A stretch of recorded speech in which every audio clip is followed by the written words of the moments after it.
Hi, I'm Dr. Swachla, Scientific Director with Ziva Fertility Centers. Is there a role of progesterone supplementation in preventing miscarriages? It's often asked by patients. Let's address this question. Progesterone is a crucial hormone in pregnancy and it's primarily responsible for maintaining the uterine lining, which is the endometrium, and in supporting early pregnancy. Progesterone supplementation is often used in women who are at a risk of miscarriage, especially those with a history of recurrent pregnancy loss or a luteal phase defect. Let's try to understand how progesterone helps prevent miscarriage and how does it support endometrial receptivity. Progesterone hormone transforms the endometrium into a secretory phase, making it suitable for implantation. It prevents endometrial shedding, which could otherwise have led to pregnancy loss. It maintains pregnancy until placental takeover, that is, until placenta starts releasing the hormones that are necessary for pregnancy. In early pregnancy, the corpus luteum produces progesterone until the placenta takes over around 10 to 12 weeks. In case of luteal phase defect, supplementation helps sustain progesterone levels until placenta function is established,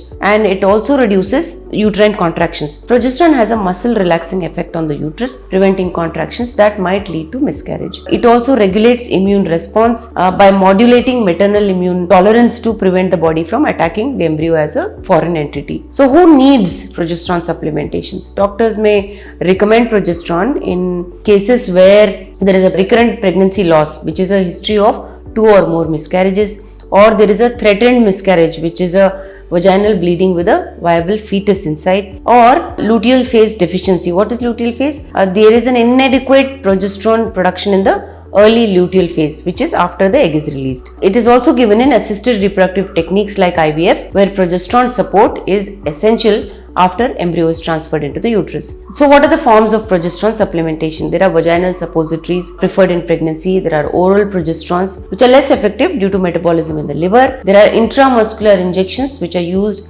in high-risk cases like IVF pregnancies. What is the effectiveness? Recent studies, including the PRISM trial, suggest that progesterone supplementation may be beneficial for women with a history of recurrent pregnancy loss, those with early pregnancy bleeding. However, what's important to understand is that routine use in all pregnancies is not currently recommended unless there is a clear medical indication. If you wish to understand more about this, please feel free to contact us. Thank you. A lot of effort has gone into making this video. Please like and subscribe us. Thank you.